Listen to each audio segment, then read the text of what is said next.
আসসালামু আলাইকুম এভরিওয়ান, স্বর্ণাজ কিচেনে আপনাদের স্বাগতম। কেমন আছেন সবাই? আশা করি আল্লাহর রহমতে সবাই খুব ভালো আছেন। আজকে আমি আপনাদের সাথে শেয়ার করব ফুলকো বেগুনির একদম সহজ একটা রেসিপি। আজকের রেসিপি দেখলে আপনাদের বেগুনি তৈরি করতে আর কোনো সমস্যা থাকবে না। প্রথমে এখানে আমি একটা বেগুন নিয়েছি। এখন একটা চাকুর সাহায্যে মাথা এবং পিছনের যে পাশটা থাকে সেটা কেটে নেব, দেখতেই পাচ্ছেন। তারপর আমি একদম পাতলা করে বটি দিয়ে কেটে নিয়েছি। চাকু দিয়ে বেশি একটা অভ্যস্ত না আমি, দেখতেই পাচ্ছেন। খুব বেশি পাতলা করে কাটিনি আর খুব বেশি মোটাও না, মানে মিডিয়াম রেখেছি। এভাবে করে বেগুনি স্লাইসগুলো কেটে নিয়েছি। এখন এখানে একটা ছড়ানো বাটি নিয়েছি আর বেশ কিছু পরিমাণ পানি নিয়ে নিলাম। সামান্য কিছুটা পরিমাণ পানির মাঝে লবণ দিয়ে দিলাম। এই লবণ পানিতে বেগুনগুলোকে আমি 5-7 মিনিটের মতো একটু ভিজিয়ে রেখেছি। এই যে দেখতেই পাচ্ছেন, ভিজিয়ে দিয়েছি। এখন একটা করে খুব ভালোভাবে একটু চুবিয়ে নিচ্ছি। এভাবে করে যদি আপনারা 10 মিনিট বা 5-7 মিনিট পানির ভিতরে একটু ভিজিয়ে রাখেন, তাহলে বেগুনি তৈরির সময় খুব বেশি একটা তেল টানে না বেগুনে, এবং খাওয়ার সময় পানসেও লাগে না। এটাকে সাইডে রেখে এখানে আমি আরেকটা বাটি নিয়েছি বেসনটা রেডি করার জন্য। এখানে আমি 1 কাপ বেসন নিয়েছি। আমার এই বেসনটা একেবারে সব মশলা টশলা দিয়ে রেডি করা, সেজন্য এখানে আমি আর কোনো মশলা ব্যবহার করছি না। আপনাদের সুবিধার্থে আমি বলে দিচ্ছি।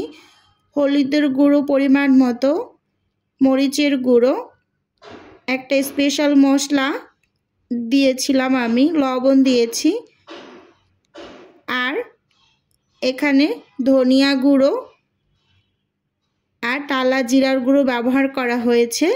এখন পরিমাণ মতো পানি দিয়ে আমি একটা ব্যাটার তৈরি করে নেব। যেহেতু আমি সব সময় বেসন রেডি করে রাখি, যাতে করে আমার এই মশলাগুলো দিয়ে মিক্সড করতে আর কোনো ঝামেলা না হয়, সেজন্য রেডি করে একেবারে আমি নর্মাল ফ্রিজে সংরক্ষণ করি। আমার চ্যানেলে এরকম একটা ভিডিও দেওয়া আছে, চাইলে দেখে আসতে পারেন। এখানে আমি কিছু পরিমাণ পানি দিয়ে অল্প করে বেসনের গোলাটা রেডি করে নিচ্ছি, দেখতেই পাচ্ছেন। অবশ্যই আপনারা অল্প করে পানি ব্যবহার করে বেসনের যে এই গোলাটা সেটা রেডি করবেন। একসাথে বেশি পরিমাণ পানি যদি দিয়ে দেন তাহলে অনেকটা পাতলা হয়ে যাবে।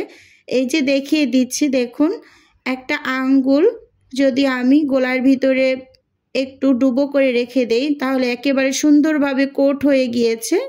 বুঝতে হবে এরকম করে যে একেবারে পারফেক্টভাবে বেসনটা রেডি হয়ে গিয়েছে। এখন যেই বেগুনগুলো আমি ভিজিয়ে রেখেছিলাম সেগুলো পানির থেকে তুলে নেব।